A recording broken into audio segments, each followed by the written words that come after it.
When you're starting out, you have more time than money. If you're successful, you have more money than time. Josh Snow. Innovator and investor. Founder and CEO of Snow Oral Care. Started my first little website from the Phoenix Public Library. And then I found the program called Google AdSense where you could put ads on the website. That blew my mind. I made like 19 cents one night, and that changed my life. My high school experience was building out that agency, building my own websites, putting AdSense on them. And so I was like, how do I start to build my own brands, my own products that I could advertise? I could have affiliate. I believe that if I build products that I think are missing in the marketplace, that if I stick with it long enough, and we will 10 years from now have a brand that people recognize for its trust, reputation, its quality. How do you get to this point where you're hitting 7 figures, you're hitting 8 figures? You don't really need much. I mean, nowadays you could be one man, one woman, potentially $1 billion business. So going in, I could see what the 1-star reviews were saying, what the 5-star reviews were saying of my potential competitor products. Before you started Snow, you had a period of depression. I had lost myself for a while. I wanted to go to the Olympics of entrepreneurship. What's Josh Snow's best life advice? My biggest piece of advice is give yourself grace, put together a plan, write it out. Where do I want to be 2 years from now? And start acting like that today. Kicking Ass, Taking Names podcast, and today we are here with a very special guest, Josh Snow, founder of Snow, what do you call it? Snow Whitening? Snow Oral Care. Yep. Snow Oral Care. Look, if you've been on TikTok, you might have seen him. If you're on Instagram, you might have seen him. Major influencer brand, over $100 million. Josh was a millionaire by 17 years old, started online building websites at 13 years old. Really great story. So Josh, thank you so much for being here today. Shaq, thanks, brother. Arizona, local Arizona native. So I've got so did you move here when you were a baby or were you a little kid? I was you were born and raised. Yeah, I okay. was born here, born and raised, went to school here, built my businesses here, just moved into a house here, planting roots here, all of that. So I'm Arizona through and through. First off, I want to there's some certain things I want to get so that everybody can see the progression of your story. Yeah. So starting off as a kid, you didn't have any, you didn't come from a rich family. Correct. You had to, work your way through it. So a lot of people are going to think okay, how did you, they want to know, how did you do it? So could you go over just your story? Yeah. And then now to now, For sure. I've done this enough times where I'll try to break it into some blocks. And I think that where it starts is, didn't grow up with much, and luckily had my parents growing up in the household, but we weren't by any means in a socioeconomic level where, for example, we didn't have a computer growing up. That was just something that wasn't something we could afford or prioritize at that time. And I started at 13, 14 years old. I was spending time at the library. This is random, but I was spending time at the library. There was some crazy stuff going on in the neighborhood I was growing up in. And so it was safer for me to hang out at the library. I was bored out of my mind in the beginning, but they had this contest at the Phoenix Public Library where you read a book, you take a test, and it's like a comprehension test, and then you get points. Those points could be then traded in for Diamondbacks tickets to the game, just all kinds of cool stuff that, a young kid would want to do. And I said, oh, what the heck? I'm hanging out here. I'm competitive. Let me start reading some of these books. Then I found that there was a 10-point scale. 1 point is like a baby coloring book or something. And then 10 is like a chapter book, right? A novel. But what I found was that the For Dummies series was considered a reference book with 10 points. So I was like, oh my gosh, if I read these For Dummies books, take these tests, I'm going to get way more points. And so that was the incentive back then, where I picked up a book that said how to make a website for dummies. I was always intrigued and interested in computers. My mom growing up, she had a typewriter and I'd watch her type, and I thought that was fascinating. I used to type on just a keyboard. We didn't have a computer, but we had just a spare keyboard. And I was bored, and I would transcribe, not even knowing what I was doing. I would try to type what cartoons were saying. So just small little things that I look back on. I didn't know obviously what was going on, but I look back on it and I go, serendipitously, I learned how to type at a young age without a computer. Then I ended up at the library for a little bit more time than the average teenager. Then I pick up this book, How to Make a Website. And then after getting all these points and all these Diamondbacks tickets, I said, you know what, that kind of stuck with me. What if I could make a website? That seemed realistic. And I kind of always thought about that. And everyone else was on the public library computers on chat rooms, games, just all this stuff, right? Normal stuff for a teenager. I wanted to create the chat website. Like that was an inkling I had. Didn't know about entrepreneurship. It wasn't a thing.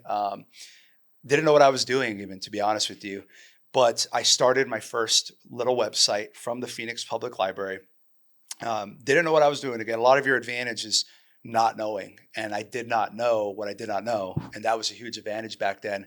But I wanted to, at the time, I wanted to make some money. I wanted to get a job. I wanted to be able to handle my own expenses. I knew that I wanted to have a car once I got my permit, my license. So there were things on my mind for sure. But I didn't know that that would become the rest of my life and my career and my obsession and my passion. At the time, it was making a website. I would run over to the magazine rack, grab some of the magazines, read them, kind of rewrite and mesh it with a pseudonym on these blogs. They were just simple blogs that I was building. And I would write. I had 1 hour a day on the public library card to use the computer. Some of the older people that would visit were really nice, and they'd see me there all the time. And they're like, Josh, I just got to check my email. You could have the rest of my hour. So I'd jump on and I'd write some more articles. My dad would pick me up, at the end of the day. And then I found the program called Google AdSense, where you could put ads on the website. That blew my mind because I was like, wow, I could write these blogs in an unknown name, push them out, put some ads on them, and I could make money in my sleep. And this was, I was 13, 14 years old. Didn't know what I was doing. Convinced my dad to get a Google AdSense account, throw on the code. I made like 19 cents one night. And that changed my life because I said, I made 19 cents in my sleep. Like I didn't have to like actively work for this. And like, I felt like Harry Potter. I was like, oh my gosh, I have this wand and like this showed up.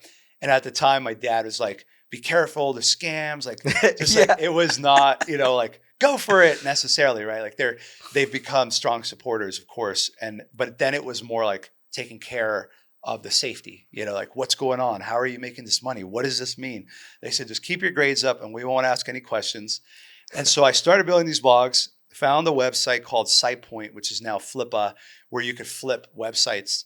And I thought that was fascinating. I was like, wow, I could build this little blog in the public library for just my time, put some ads on it, get traffic. And that was the next piece. It was like, how do I get more people to the website? So I went back to the shelves, found that search engine optimization, SEO, was the only thing that I could afford at the time. I didn't have a budget to do ads or anything. So I was like, okay, I need to become a master. I need to read every book, watch every YouTube video on search engine optimization, and use that to grow my websites so I could sell them for more on this marketplace, kind of like real estate. And so that was really exciting for me. The other piece that during those years is people started asking me, can you make me a website? Can you make a website for my business? Can you make a website for my cousin? How much would that cost? Could you do SEO services every month for my small plumbing business, local business? Sure. How'd you meet these people though? So it started with one. It just started with one that actually the librarian, right, walked over and I was programming just HTML. It wasn't like anything crazy, but I had the code open. She's like, what are you doing? I was like, I'm making a website. She's like, what do you mean you're making a website? I'm just making a website. And she's like, can you do that for other people? I'm like, sure. And it was literally like the smallest, like I think I charged like $100 for the first website, banged it out in an hour or two. But once I had enough cash, me and my dad went to Fry's Electronics and he was like, all right, I'll split it with you. You get the monitor, I'll get the PC, and then we'll get Cox Internet. And that was revolutionary because I no longer had to rely on those computers. I started to get more referrals. The word got out quickly that there's a kid banging out nice websites fast for $500. Yeah. So just, this was 2008, 2007, 2008, where Squarespace, Wix, businesses actually needed, real help to get online and get those customers. So through that, I had two essential businesses. I had my agency, which didn't even know at the time, but I was building an agency with these clients. I was going to high school full time. So I Googled one day how to hire people when you like can't go to an office, when you're in high school. And I found freelancer.com and odesk.com, which is now Upwork. Mm-hmm. And I said, oh my gosh, on Skype, I can hire a web developer to help me bang out these websites while I'm at school. And in between high school classes, I had some teachers that were just really cool. They knew what was going on. I don't know if they believed it or not, but they were like, okay, your grades are good. We won't bother you. So in between classes, I was, hopping on calls and on Skype, right? And so that was my high school experience, was building out that agency, building my own websites, putting AdSense on them. Then I found affiliate marketing, which is where I was able to break my first $1 million, was selling other people's products.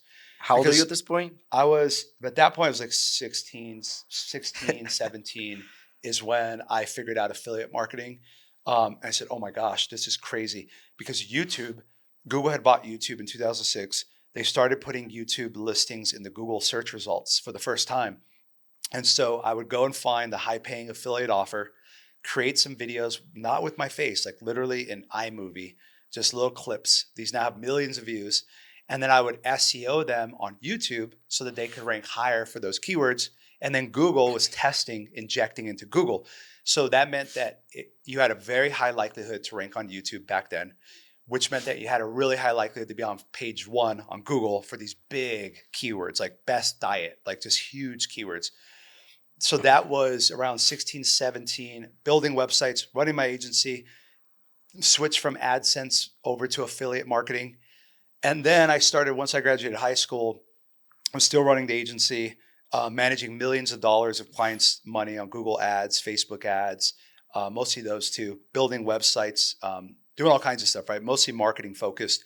And so I was like, well, how do I start to build my own brands, my own products that I could advertise? I could have affiliates. Like I'm an affiliate. I want to have 1,000 affiliates. Well, in order to do that, you have to create a product that people would want to promote, that is lucrative for them to promote. And so that started my journey. I was at ASU, went to Arizona State. I graduated in 24 months. I was in and out of there super fast. My business needed me. And so once I graduated at 20, I had my college degree and I was ready to go. How are you managing going to school and like all of that at the same time? Or were you just doing it for so long and you have your teams and it just was easy because you were like, oh, I'm not in school 8 hours a day. I mean, I'm only in classes. Like, did you have I like did tons hack the schedule a little bit with college. College was easier. High school was tough. I had to be there I played football. I was in track and field. So I had to be there a lot, student body.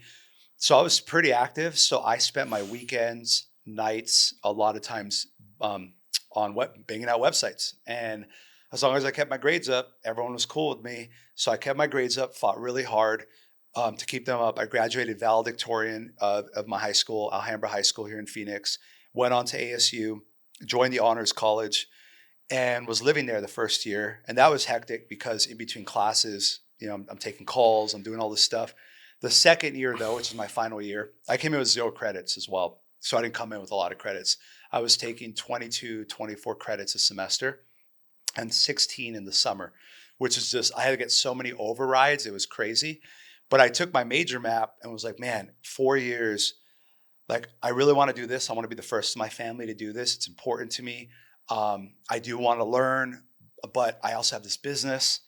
So I was like, I don't know if I could do 4 years. So I reverse engineered that to 3, brought that to my advisor.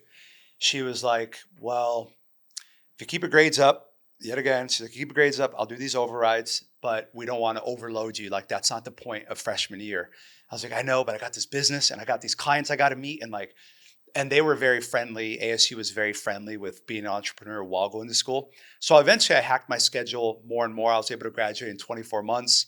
But I needed to. I mean, I just made it to where it wasn't an option. It's like, you are going to run these businesses. You are going to grow these businesses. You are going to get good grades. You are going to graduate in half the time.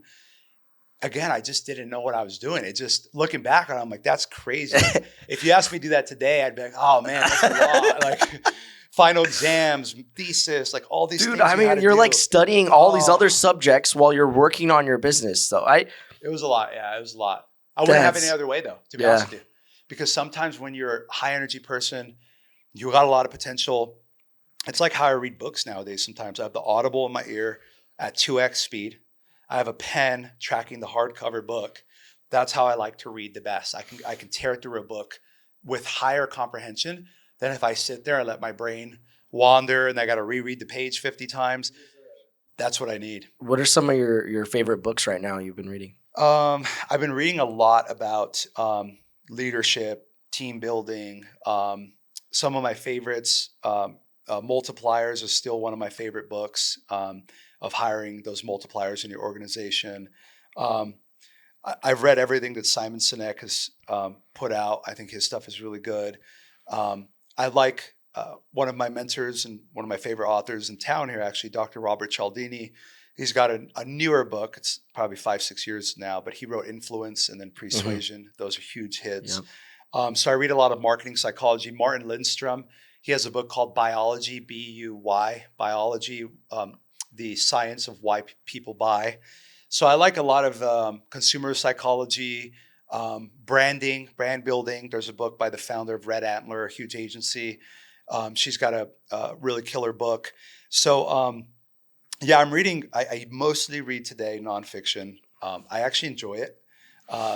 People are always like, you got to mix in some like novels, and I read it here. I've never, dude. I ever since like I was 7 years old, I stopped. I was like, I don't want to read something that's not going to benefit me. Right. And I get so excited about reading business psychology and other things. But so the reason I asked that is because like the whole buyer psychology, consumerism. You talk about this.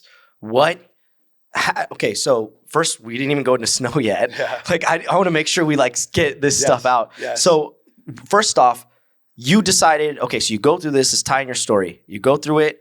Now you're 20, 19, 20, 21. So I'm in my early 20s, so 20 to 22. How do you get into Snow? Like what's the story? That's the next step. So graduated school and I go, oh my gosh, it was summer. I remember I came out, it was 120 degrees and I was done. I was done with school. And like, I never even imagined it really, like truly, that I didn't have to split my business with school.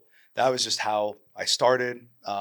So I sat there and said, oh my gosh, the world has opened up to me now. Like I can literally work 18 hours a day, every day, and never have to worry about a final exam again. Like this is it. So that's what I did. I worked myself to near, or I wouldn't say even near, I would say burnout maybe a couple times and then near really bad burnout. And I was like, man, I'm having more fun and it feels more exciting to work on my own projects than it is to work on client projects. Mm-hmm. And by this point, I had already bought like my first Lambo and like all this stuff. So I kind of got the wiggles out of me. You talk about before you started Snow, you had a period of like depression. Yes.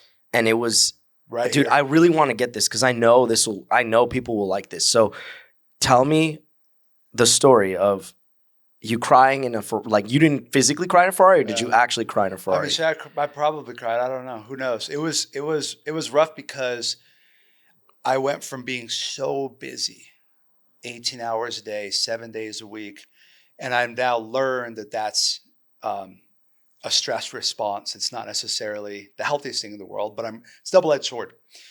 And so I worked myself to a core, building so many other people's businesses, brands, marketing, had a blast doing it, made a lot of money doing it. But once I sold that company and I kind of went to working 0 hours a day very quickly, it kind of slipped for me because it's like, what am I going to do next? It has to be a huge thing if I'm going to work on it. And all this pressure I started to put on myself, where before I was like, if I wanted to do something, I would just do it. And so it was crippling the amount of depression, anxiety, of not knowing what am I going to do next, shiny object syndrome. Like there's so many things to do. What should I focus on? What if I mess up? Mm-hmm. And then the smarter you are, the more you kind of picture your own demise just as much as your own success. So I'm just sitting there in this limbo for 6 months, not feeling energetic to get out of bed. Had made more money than I made in my life. And like, you're supposed to be happy. And like, you got the Ferrari, you got the Lambo, you got, the vacations, you got all the designer crap. Like, isn't this what you wanted? And the younger me was like, those were symbols of that I wasn't in poverty anymore. So like if I could afford a Lambo 5 times over, that meant that I could take care of my friends and family, or like those were the symbols. And then I got there and realized that it wasn't like this pursuit of happiness. Like I've got to beat this level, beat the boss, and I'm done.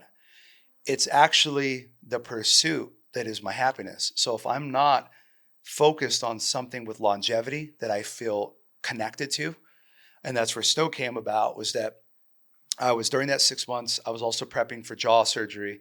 I had an underbite, I had some bad headaches. So I knew I had to get it done. So I was like, well, I sold this company, I've got some time. Let me go ahead and get my surgery done.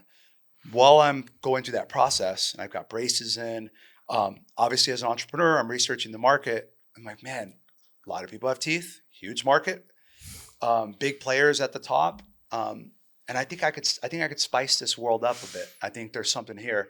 And so that was kind of the first droplet in my mind where as an entrepreneur, as a person, I needed a big enough challenge to get me out of bed. And I also needed one worthy of my purpose that I could spend at this point now almost a decade building Snow with zero off the table. I needed something where I could burn all the boats and go all in, because I had lost myself for a while. And I said, okay, this is my sport. Why wouldn't I be doing this? If I'm a tennis player, why wouldn't I be playing tennis? Why wouldn't I be doing that? You know? Do you think that it was because you had that experience the first time, like you accomplishing so much and then having burnout, that after that you said, look, if I'm going to play this game again, I'm playing the long game. I need something so difficult that I can literally, like, I won't get bored, you know? I think it stimulates me too. I think just like how I have to have Audible on to stay focused on a book, and some of these hacks that I use to get me focused, I think that I had gotten really good at building 5, 10, 15, $20 million businesses, selling them, partnering up. Like I was getting really comfortable in that world. I wanted to go to the Olympics of entrepreneurship, which in many ways, consumer packaged goods, brand building, everything you see, everything we use, we formulate in-house. I'm a patented inventor now. Like I wanted something that I could also build in public, because I always had this feeling of like, what if Steve Jobs had TikTok while he was building Apple, and he hops on live and he's like, dude, can't believe Microsoft tried to sue me. And like, imagine the stories and like how much learning perhaps could have come from that if he was vlogging this story, Amazon, how Amazon was built. And so I wanted something that was mass scale. As a marketer and media buyer and all those skill sets, I wanted something that I could one day run a Super Bowl ad for that would make sense. And something like toothpaste makes sense because everybody uses toothpaste. And I said, okay, that is setting the marker very high. Are people going to have teeth 50 years from now? Is it incredibly difficult? All the odds stacked against me. And it's kind of like I recreated my childhood, the childhood that I emerged successfully from. It's almost like I needed to create that level of difficulty again in order to keep me motivated to give it my all. Because if I was just doing onesie Tuesdays and I want to just make $1 million a year and just doing this, that wasn't going to fulfill me. And that was a very scary moment to realize, oh man, there isn't this set amount of money where you just are happy, right? Money helps, you know, if you're struggling, of course, money's going to help you have a car, so you don't have to take the bus like I was taking. That was a huge thing, but it doesn't necessarily fulfill the inner entrepreneur and the desire for mastery. And in order to master something, you need enough time to master it. And so that's where Snow, in the beginning, I didn't know all this. It was just like big market, very difficult, touches my skill sets. I'm personally a huge oral care fan and consumer. So it kind of just matched in general. Like, why would you start a business in general? I love food, so I'm going to start a restaurant. I love consumer packaged goods. I got really good at selling it for other people. I wanted to create my own, and I wanted to see, I think a big part of me wanted to see if you did everything from the ground up, would it succeed? Because you've attached to companies that were already successful, made them more successful, but could you really do something big, a household name from scratch? And can you build it here in Phoenix, starting with, you know, my spare bedroom? And that's where Snow came about. Was I believe that if I build products that I think are missing in the marketplace, that if I stick with it long enough and I burn all the boats, I'll be able to attract incredible people to work with me on that mission. And we will 10 years from now have a brand that people recognize for its trust, reputation, its quality. We want to create kind of like the Dyson, the Apple, the Vitamix of oral care in that way, and then eventually bring it to the masses. So in other words, you want to go public with Snow, or? I don't know about going public. I'm actually, funny enough, goingpublic.com is our TV show with Wall Street Journal and entrepreneur.com, where we showcase that. So I'm a mentor on the show to the entrepreneurs. So for Snow specifically, sure, it's always an option. There's always that opportunity. I think for me, where I'm at in my build phase is I love creating everything you see there, from the bag to the tissue paper to the packaging. I love that creation process. It's kind of like a chef to food, right? It's like, that is my outlet. And so selling Snow would have to be a life-changing event, because I'm not as worried about the money as I am worried about replacing the outlet for which I have today. I built this outlet for me. So I would say going public, a lot of times, depending on the business, Snow makes sense because in terms of everybody gets its toothpaste, it's mass. We have some more things that we have up our sleeve that we want to roll out as a private company first. And that gives you the most control over your organization, your branding, if you want to pivot. Once you go public, things do become a little bit more complex, but of course the opportunity for the right brands are huge. Honestly, I think the overwhelming question most people get, and we hear your story, but it's like people want to know how you get there. Yeah. So could you get into the most basic sense? How do you get to this point where, like, you know, you're hitting 7 figures, you're hitting 8 figures, who knows, right? Could be like 9. So what are like the lessons? And you know, you can keep going on the story, but I mean, just if you could give lessons within each of what you learned, that's, I think, going to be super key for most people when they hear it. Right. What are the lessons that you've learned that have helped you get to this point? Well, I would say in starting Snow, I went to Amazon right away. I said, great, they've syndicated all the reviews of competitor products. Let me start there. So going in, I could see what the 1-star reviews were saying, what the 5-star reviews were saying of my potential competitor products. That helped me realize that, and you could ask like 20 people at a Starbucks and be like, what do you think about this?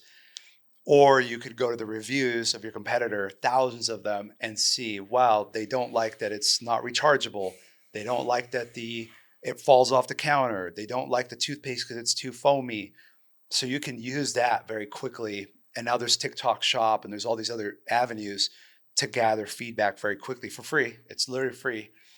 Same with Yelp in a local business scenario. So I went in there, grabbed all that feedback, hopped online to find, who knows a manufacturer, where can I find the manufacturer, send them this brief essentially of, here's what people don't like, here's what people like, and I need the Snow product to be right in the middle of that, where we fix this and really highlight It's like this. an OEM order, or? It was custom pretty much from the beginning. One of the biggest things before we started fully making our products in-house, I was still custom formulating with the manufacturer.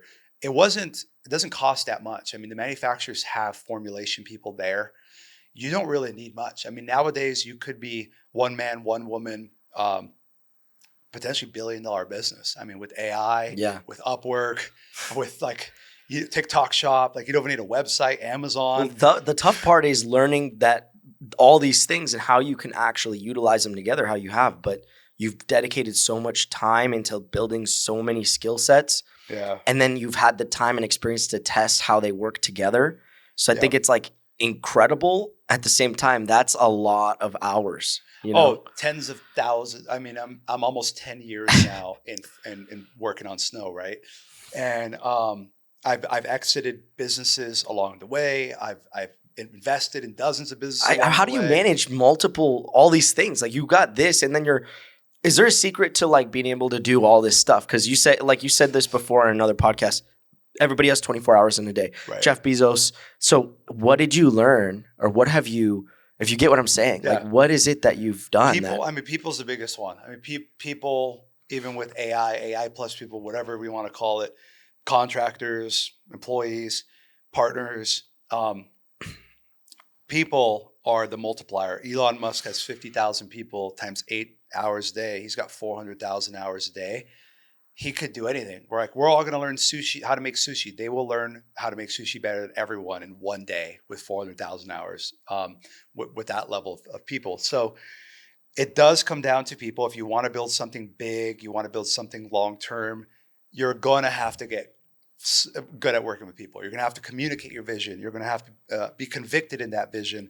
You're going to have to tinker a lot. I mean, inside of that 10 years just with Snow, we've tinkered with everything. Pinterest ads, Snapchat ads. Now we're on TikTok Shop, Amazon, live shopping. I've sold on Home Shopping Network for Snow. Like, we've tested so many things. We've been on Ellen, Kelly Clarkson, like all the influencers. Now we're doing micro influencers, affiliates.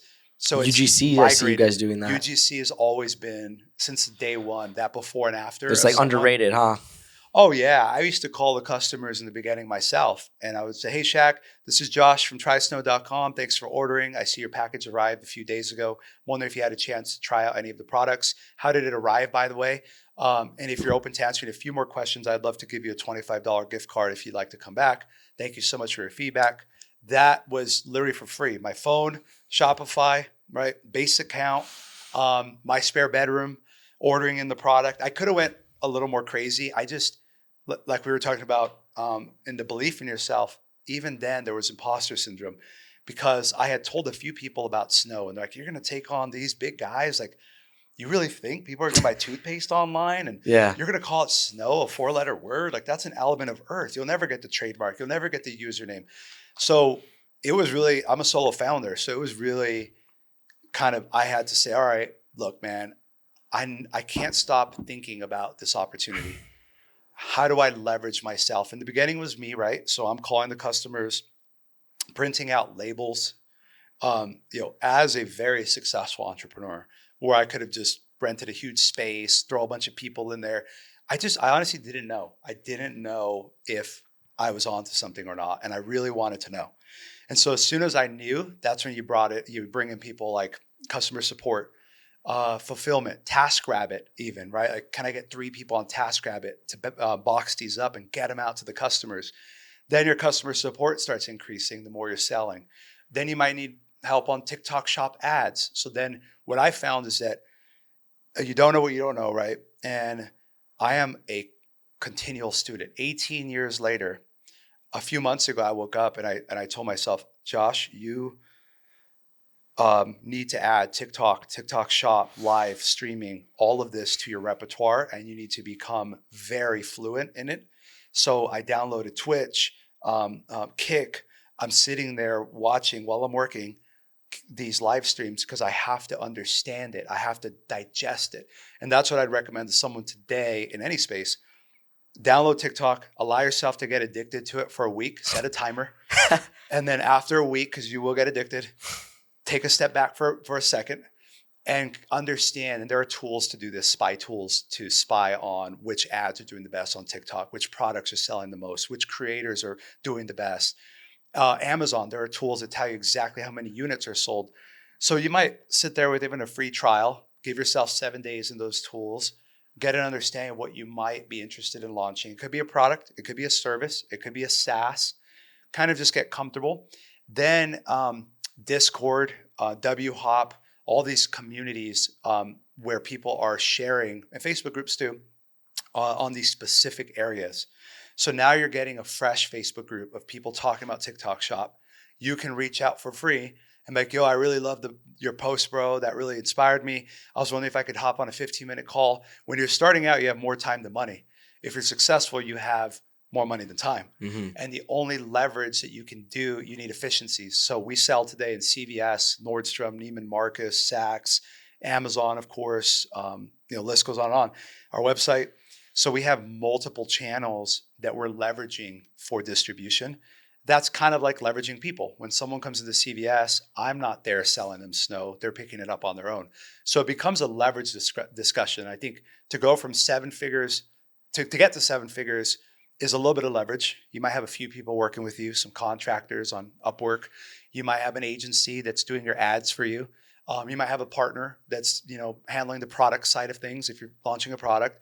That's in the beginning. Eventually, you have to scale beyond that. And we've switched agencies probably 150 times, which means that in different areas, right? We've tried 5 Pinterest agencies, 25 Facebook agencies. Do you and just we're give them still like a going. certain budget and you test them for a while and then, you see the results, or like, what do you do? Just like 3-month trial for each one, or? In the beginning, I'm a media buyer, and anyone can learn to media buy, especially now on TikTok. It's a huge opportunity. Are you going to Click Summit?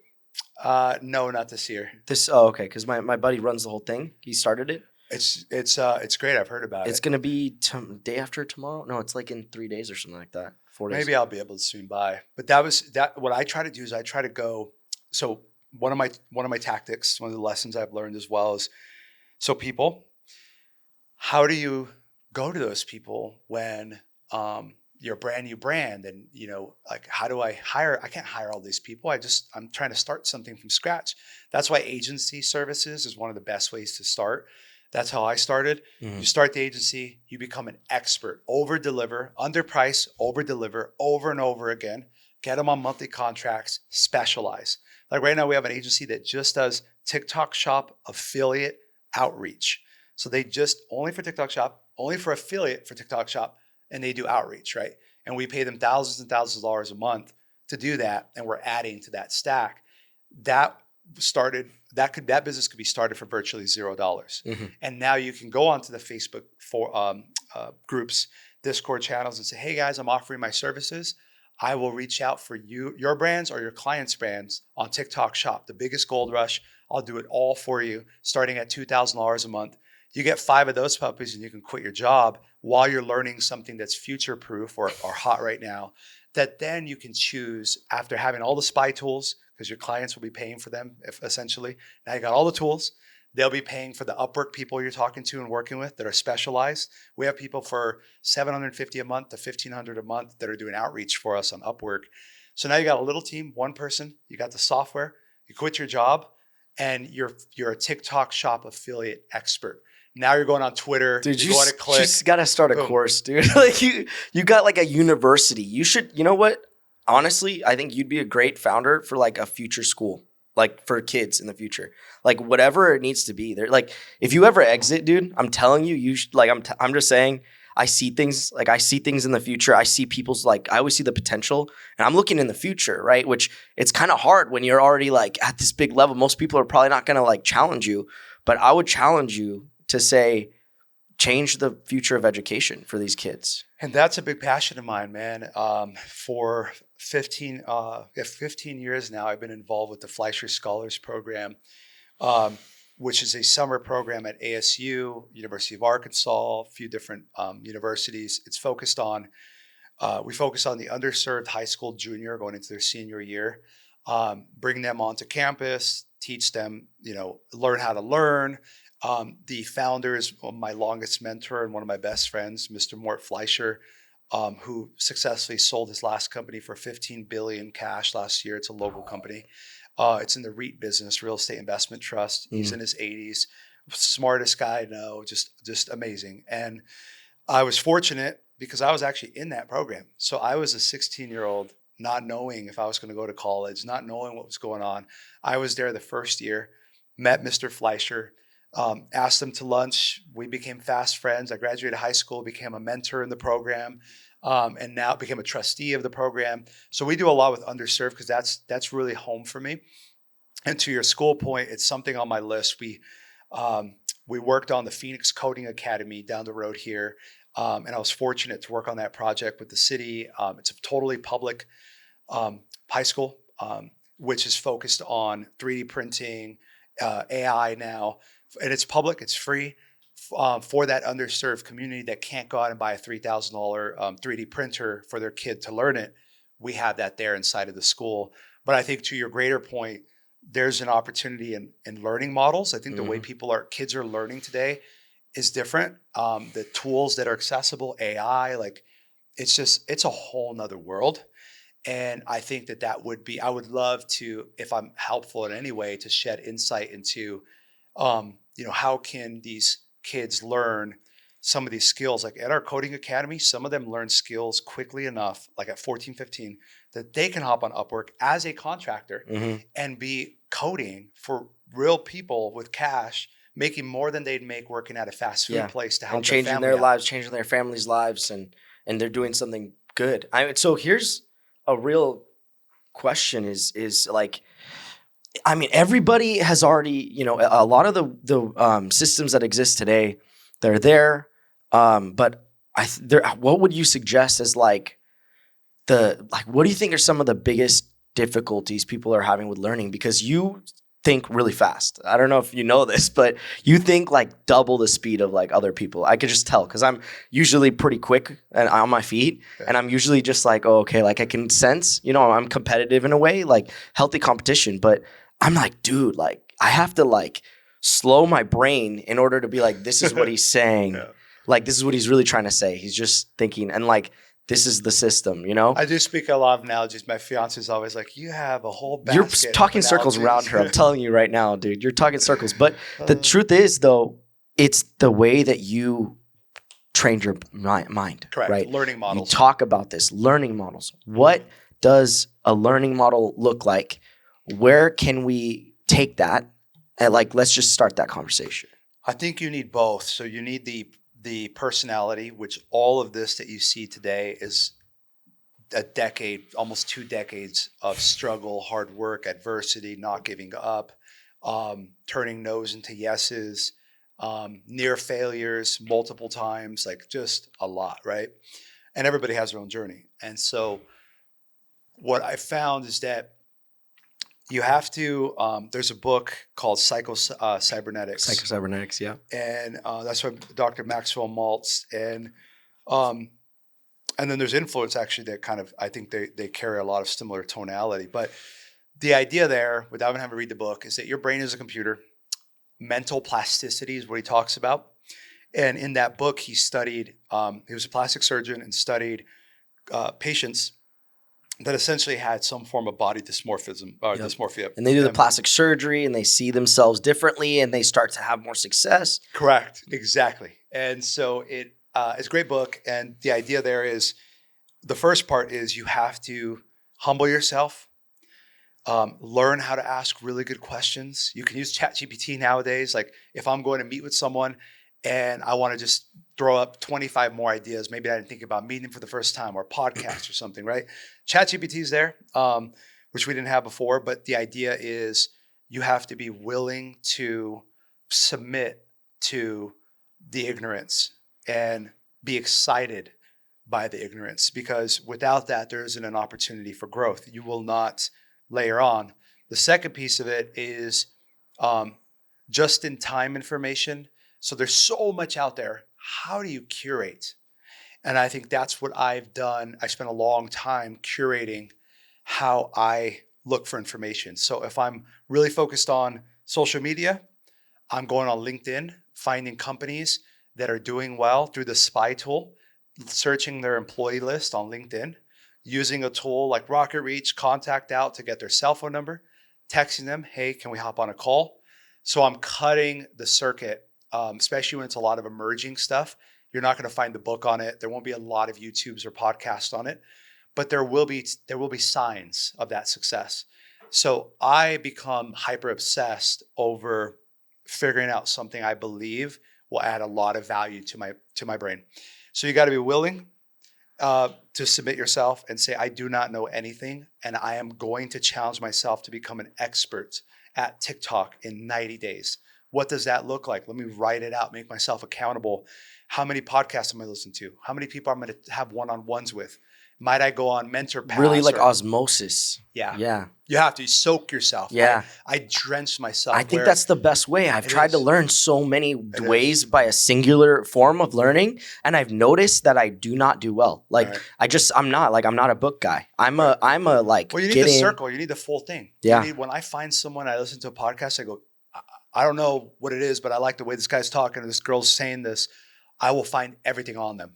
And I will listen to everything at 2 times speed and download it. And it allows me to draw from, just like when I read biographies or watch biographical movies, business, etc. I'm not trying to be that person. I'm trying to extrapolate the learnings and lessons because wisdom comes from experience, yours and other people's.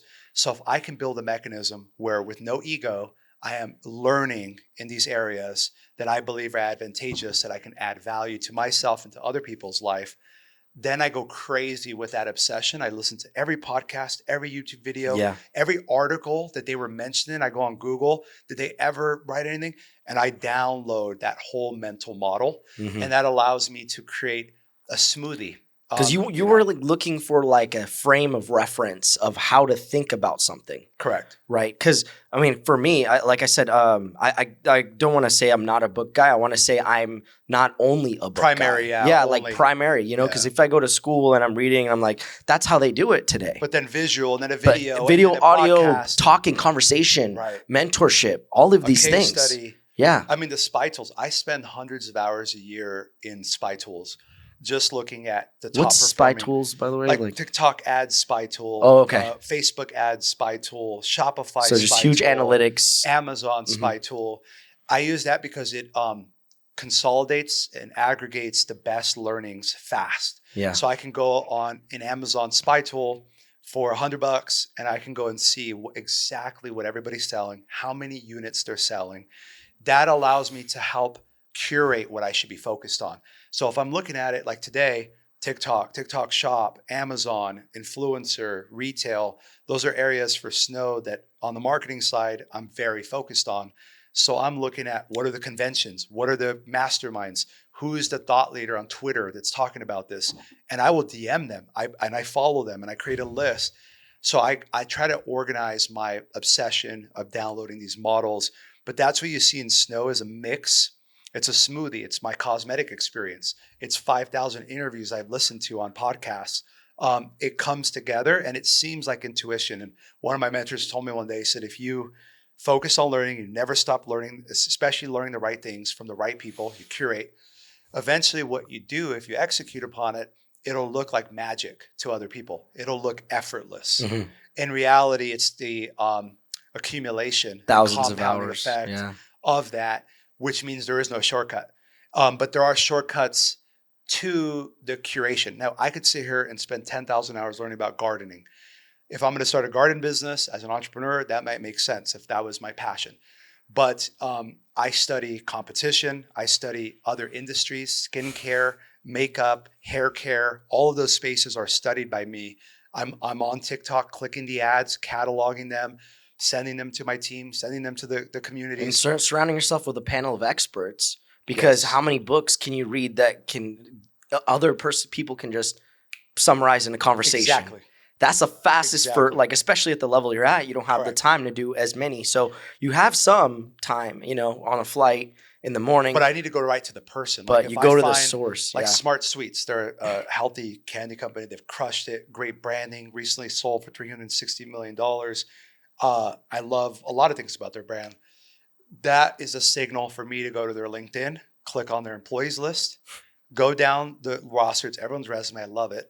And then use one little tool, little Chrome plugin to get their iMessage, Gmail, or phone number, send them a text and say, hey, Trish, huge fan of what you did at Smart Sweets.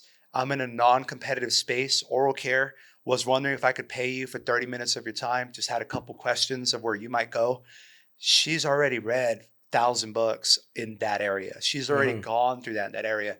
So she's a stranger. I do this every day. On LinkedIn, it's what I spend most of my time on is if I hear a really good podcast from a guest, I'll reach out to that guest and say, hey, can I pay you for 30 minutes of your time? Or I'll go on a platform like MentorPass, Clarity, Intro, and I'll see, what did they do? They're experts at TikTok.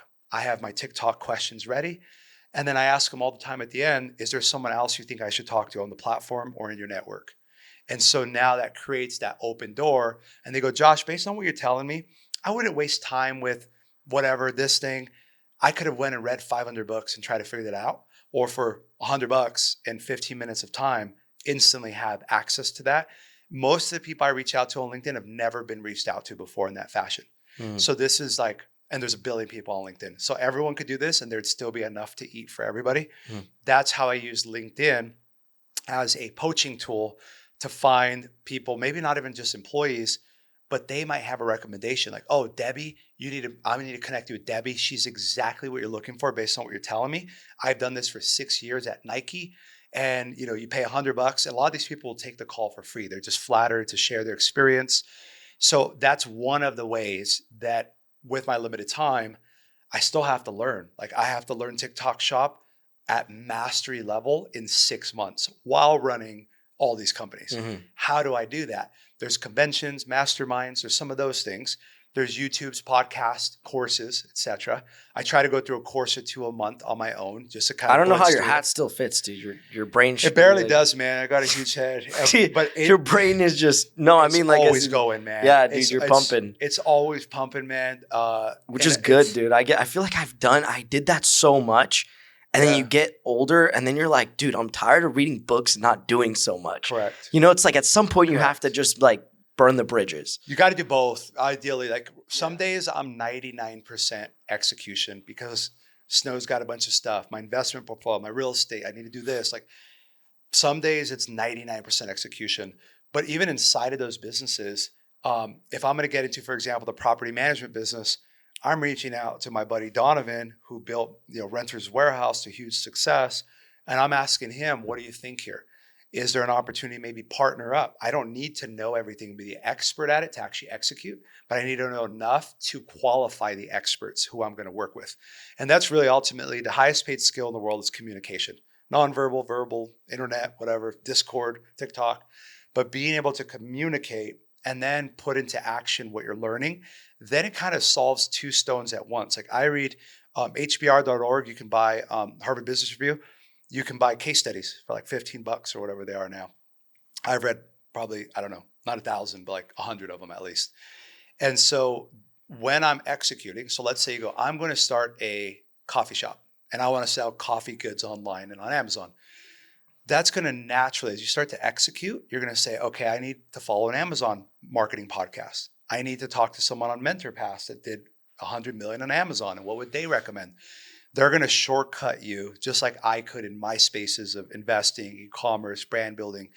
I could tell you right now how to save you 5 years of time, I've got to just like really curious about with Snow, did you choose these products based off of the factors of shortcutting influence and you knew it was just going to do better because of like the presentation, right? Like I knew, a podcast was going to be the connection of people. When I'm sleeping, I'm getting views. You know what I'm saying? Like stuff like that pays you consistently. Is there a reason you chose to do like this particular type of product? Like in that area? I wanted to build something for me because I was like, I've got pretty high standards at this point. Even when I was starting Snow, I'm like, I shop at Neiman Marcus. I shop at Nordstrom now. Like I can afford to get a shirt there, right? So it's like I was in that consumer mindset. And it felt like the products in oral care for me weren't at that standard at that time. They like the makeup, skincare, my fiance's vanity looks like a showroom with, the products because they're designed to look good on social media. What does a product cost, by the way? I have never checked. So let's open this up and let's see it. Some of these products here. Make this into an ad right here. Yeah, right? This is for you, but I won't open it up completely. Yes, I'll show you. That's so, okay. This is that's a lot right there. Newest toothbrush. This is our advanced toothbrush. Dude, take a picture. And that one we're really excited about that one because we launched our first toothbrush and to huge success. We wanted to do something next level. This one has self-sanitizing. So when it's charging in the case, it's self-sanitizing the heads from bacteria. It's got red light, blue light, purple light therapy in the head. It's crazy. It's got a face brush attachment. So you can turn that into a face brush. So you brush your teeth in the shower, pop that thing out, put your face brush in, and now you're exfoliating your face with the same device. Dang, dude. So we packaging is a big deal to us, the way that something feels when the customer gets it. Do they feel like they're getting a great value? Are they excited to open it? And early on, one of my things was like, I want people to feel bad when they have to, even if you recycle the packaging, you want to almost keep it. Yeah, you do. Yeah. I was like, dude, this is so nice. Like, So what do they charge for? What do you charge for these? So this toothbrush is about $160. For the advanced one there, we debuted at a little bit of a higher price, similar to iPhone. We're able to drop the price of our products as we get economies of scale. We sell more of them. Yeah. Our core toothbrush you could get right now for $69.79, depending on the retailer. So that's our core LED toothbrush that we were very successful with. And then we said, how do we take it to the next level? So when we're thinking about products, we spend a lot on packaging in terms of like design. And then we figure out how do we minimalize it so that it's not just a bunch of bulk. So we're thinking through a lot of stuff. I'm always shopping for ideas from other brands of whether it be a food brand or a juice or something. And I go, oh, that's really smart. That's eco-friendly. We should do something like this. Send that over to the manufacturers. Let's see if we can do it. So we're, and then on the actual product quality, like that head inside of that toothbrush, the LED that shoots through those lights are actually on the panel of the brush head. They're not pushing through. Yeah, and it's like a black light or like a red light, blue light? Blue LED, red LED to support gums, and then purple LED, which is a little bit of both. And then blue is for whitening support. I was not expecting this. That's so it's got it all. There's a tongue scraper. There's a face brush. I mean, that's the whole shebang. That's cool. That one's there. But in the beginning, people would ask, how do you get, celebrities like the Kardashians and all of these people to want to use the product? My idea was, at the time I had seen a lot of celebrities promoting product where you're like, there's no way that they're actually using that product. They're just promoting it. I knew that this had to be something that I felt comfortable using and comfortable putting out there, but also that celebrities and everybody would actually use this. And a buddy of mine was at a modeling event with his friends, and he was like, we went backstage to say hi to some of the people that our friends knew.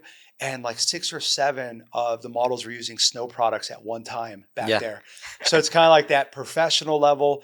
We've now been able to drop our prices where we've opened it up to the rest of the market. We used to be the most kind of more expensive, kind of bougie oral care brand where it was a little bit out of reach from price point. We've been able to redesign all the products to actually be neck and neck competitive to everything else that's on shelf with what we believe is a much more, superior. I mean, quality product. Always speaks for itself. Quality always sells. Like you can only go so far, when you're going to zero, but you can go unlimited when you're going up in terms of quality and success. People remember quality, man. I mean, the thing to your point, you go viral. Like if you get a Kardashian to post your brand and your website doesn't load and your products don't work, you're only expanding the packaging time. is Those so are great. nice.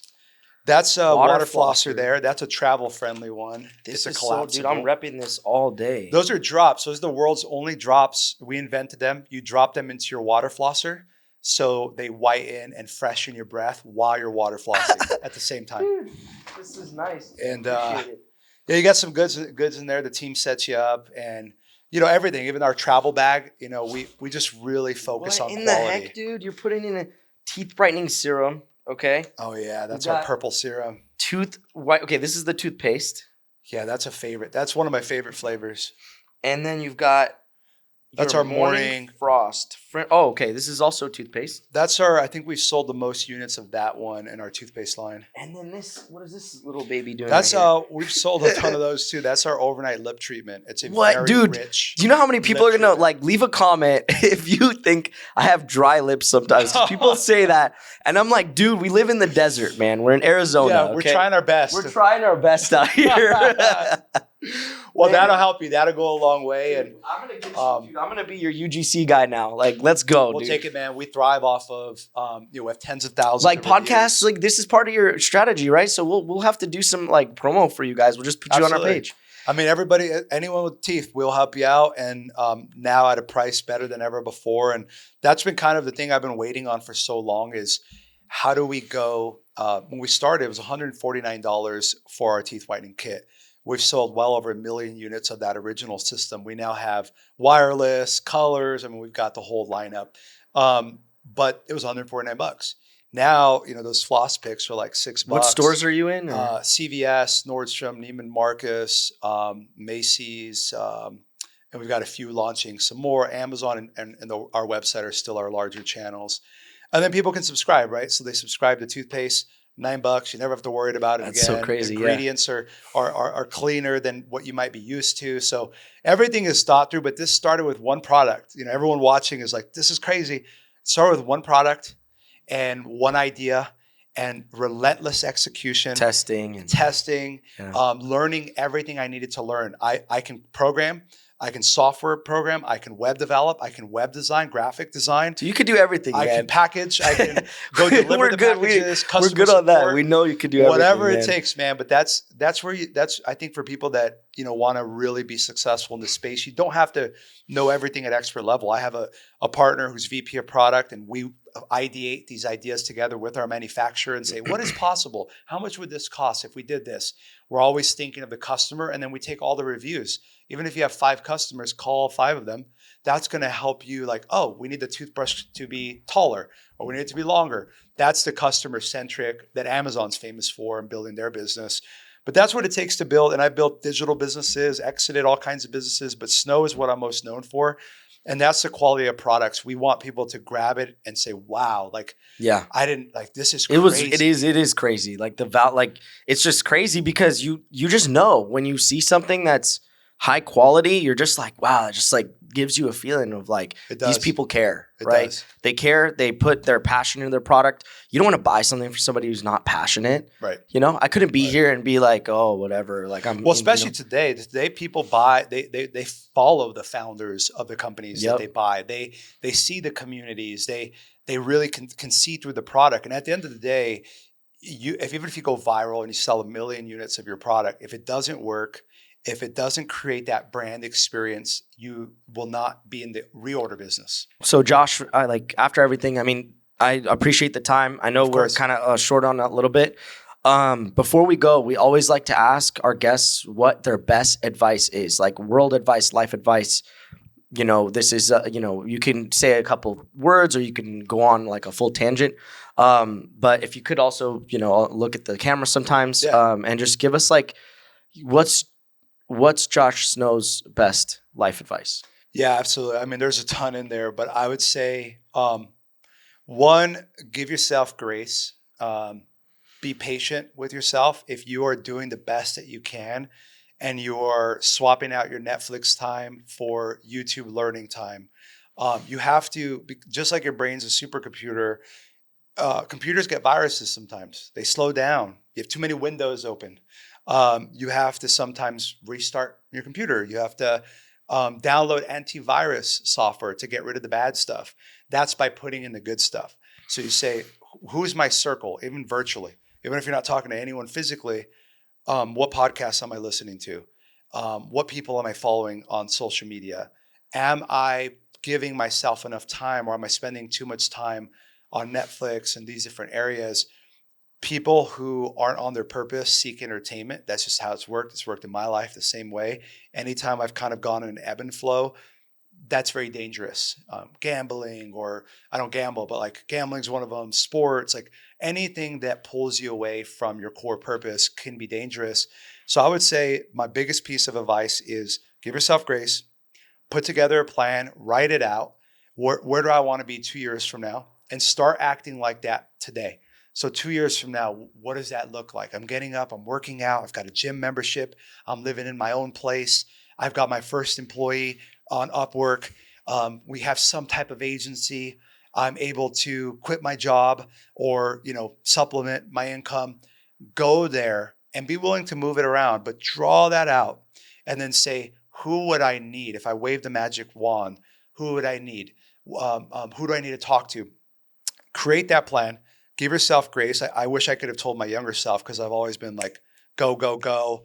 And I wouldn't have it any other way. It's who I am. But I wish I would have told my younger self, like, you're going to have everything that you imagine and desire. You're going to get there. Take care of yourself. Take care of your mental health. Take breaks. Take care of yourself. Drink water. Sleep. Just like it's racing a marathon. And I think people are so stuck in the race, they lose the marathon. Mm-hmm. And I think it's important to treat your body, your relationships, if they're healthy, your relationship with yourself. Don't tie yourself to a metric. There was a time where I was running multiple Shopify businesses, and loading the Shopify thing, I was like hooked on it. And if the number wasn't X amount, I felt bad. And it's important. I mean, the numbers are important. You got to respond to them. But you don't want to tie yourself so much to it that it kind of doesn't give you that space and grace to learn the things you need to learn to, in my opinion, become future proof in whatever it is. I've reinvented myself 15 times in 15 years. TikTok wasn't around before. Amazon wasn't as big. Like, I've reinvented myself so many times. And that's what I would say is pat yourself on the back, create a plan, clean up your network, including who you're listening to, what shows you're watching, everything like that. And no one's going to hand it to you. There are no real shortcuts in terms of someone handing it to you. But there are some shortcuts within that will help you get that hard work done. And when you have more time than money, use your time as wisely as you can.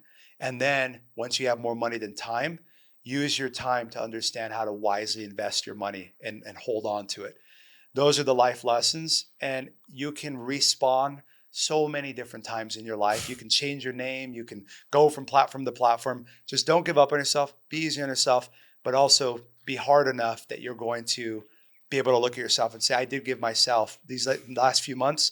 I worked really hard on getting closer to this goal. Well, man, I appreciate the time. I appreciate everything, guys. If you really like this episode, we're going to have a lot more. Please like, share, comment, subscribe. And everybody, you can find Josh Snow Products. Try Snow, right? Yeah, trysnow.com, and just Snow is the username across all platforms. And I'm Josh Snow. You have Snow? You have just the Snow. Snow. Wow. So Snow on everything, guys. So thank you so much. Kicking ass, taking names, and have a good one.